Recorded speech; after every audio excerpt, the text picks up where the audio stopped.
नमस्कार, मैं अंजना और आप देख रहे हैं न्यूज लाइव। आइए एक नजर डालते हैं आज की बड़ी खबर पर। कहलगांव के विकास को लेकर विधायक इंजीनियर शुभानंद मुकेश लगातार सक्रिय नजर आ रहे हैं। एक और जहां उन्होंने कहलगांव के समग्र विकास को लेकर अपनी प्राथमिकता स्पष्ट की, वहीं दूसरी ओर भागलपुर में अधिकारियों के साथ अहम समीक्षा बैठक कर योजनाओं की जमीनी हकीकत पर की। इंजीनियर शुभानंद मुकेश ने कहा कि विकास केवल घोषणाओं से नहीं बल्कि समयबद्ध और गुणवत्तापूर्ण कार्यों से होता है। सड़क, शिक्षा, स्वास्थ्य, पेयजल और कृषि जैसे बुनियादी क्षेत्रों में संतुलित विकास उनकी प्राथमिकता है। भागलपुर में हुई समीक्षा बैठक के दौरान विधायक ने विभिन्न विभागों के अधिकारियों से चल रही योजनाओं की प्रगति की जानकारी ली। उन्होंने साफ शब्दों में निर्देश दिया कि किसी भी योजना में लापरवाही, अनावश्यक देरी बर्दाश्त नहीं की जाएगी। विधायक ने यह भी कहा कि सरकारी योजनाओं का लाभ अंतिम पंक्ति में खड़े व्यक्ति तक पहुंचना चाहिए, चाहे वह ग्रामीण सड़क हो, स्वास्थ्य सुविधा हो या किसानों से जुड़ी योजनाएं, हर काम जमीन पर दिखना चाहिए। बैठक में जन शिकायतों, लंबित विकास कार्यों और स्थानीय समस्याओं की भी समीक्षा की गई। संबंधित अधिकारियों को त्वरित समाधान और नियमित मॉनिटरिंग के निर्देश दिए गए। कुल मिलाकर कहलगांव के विकास को लेकर विधायक इंजीनियर शुभानंद मुकेश की सक्रियता यह संकेत देती है कि आने वाले समय में क्षेत्र के विकास की रफ्तार और तेज हो सकती है।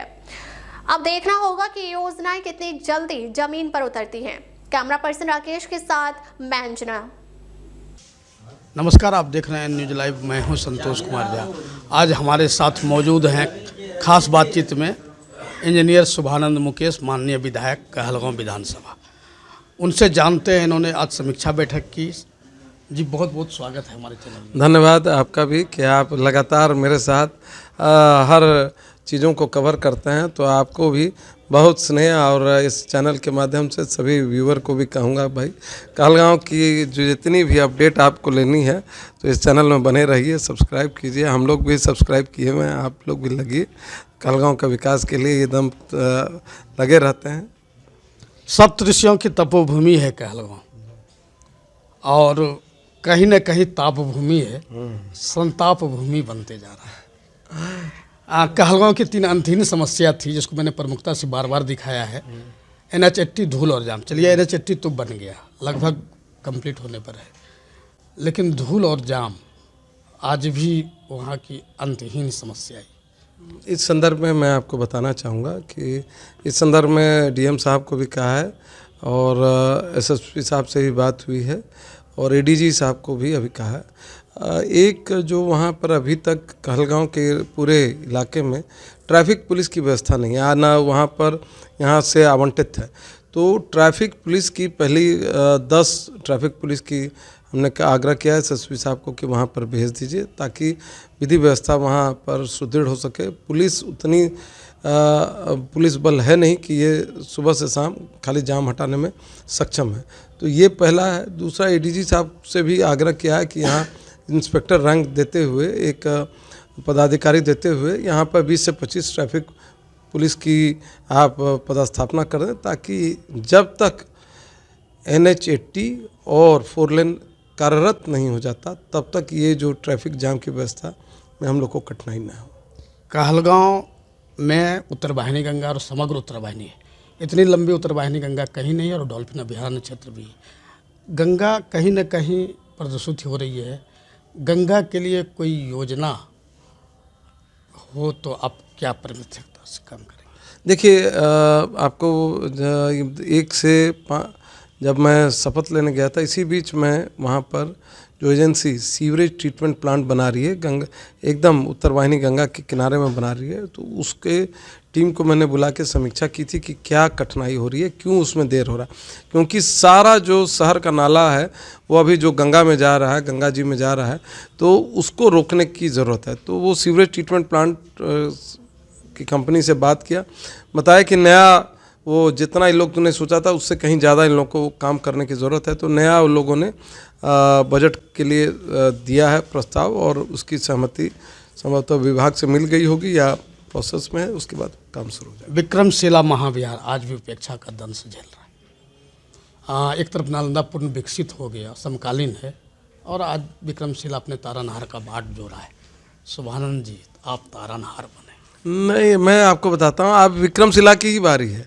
अब जो नालंदा में होना बन गया तो अब दूसरा तो विक्रमशिला ही है ना। तो अब हम लोग विक्रमशिला के लिए कटिबद्ध हैं और मैं विश्वास मानिए कि विक्रमशिला के लिए हम लोग कोई सभी हम लोग के बीच में सामंजस्य है। हमारे मुरारी पासवान जी जो वहाँ के विधायक हैं, चाहे वो रोहित पांडे जी हों, सभी लोग मिल के इस बात पर सहमत हैं कि विक्रमशिला हर हाल में बनना चाहिए और वो बनेगा।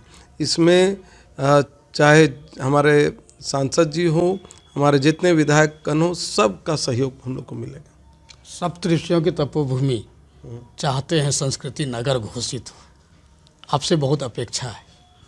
इस पर थोड़ी काम करने की ज़रूरत है। इस पर मैं अभी बहुत कुछ बोलने के इसमें पक्ष में नहीं हूँ, लेकिन एक एक सीढ़ी करके हमें चलना है। और जो पहला उद्देश्य है कि किस तरह वो जो वहाँ का हम लोग का पौराणिक सारा जितना मूल रहा है उसको संरक्षित कर लें, उसको आगे बढ़ाएं। उसके बाद ये जब मुद्दा आएगा कि हम लोग को पौराणिक सिटी या सांस्कृतिक, एक आप जो चीज़ हमको कभी कभी दुख होता है, बटेश्वर वहाँ पर नगरी है और गुप्त काशी है बटेश्वर। गुप्त काशी फिर से काशी बहाल हो, यही कह रहे थे। उसी उद्देश्य से एक बार उसको पर्यटक दृष्टिकोण से कैसे उसको आगे हम लोग बढ़ा सकें। और उत्तर वाहिनी गंगा जो इसका सबसे बड़ा जो हमारे कहलगांव में है, अगर सुल्तानगंज के बाद कहीं है तो कहलगांव है, तो उसका कैसे विकास हो। हमारे श्रद्धालु जो जाते हैं यहाँ से बासुकीनाथ जाते हैं, एक वर्ष में नहीं तो कम से कम लाखों लोग यहाँ से जाते हैं, तो उस कांवर सर्किट का कैसे डेवलपमेंट हो, ये सारी भी बात मेरे मन में है। और मैं बौद्ध सर्किट भी है, बहुत सर्किट भी है, रामायण सर्किट भी है, रामायण सर्किट भी है, तो वही करें। ये सब सर्किट सब में कैसे विक्रमशिला जुड़ पाए, विक्रमशिला बौद्ध सर्किट में जुड़ पाएगा, ये सारी चीज़ें हम लोग कोशिश में हैं, इसमें प्रयास करेंगे। और मैं मानता हूं कि माननीय मुख्यमंत्री जी इस बार इस सारे विजन के साथ आए और इस पर काम होगा। बहुत बहुत धन्यवाद हमसे बात करने के लिए। अब तक के लिए बस इतना ही, फिर मिलते हैं एक ऐसी ही बड़ी खबर के साथ। तब तक नमस्कार और देखते रहिए एन न्यूज़ लाइव।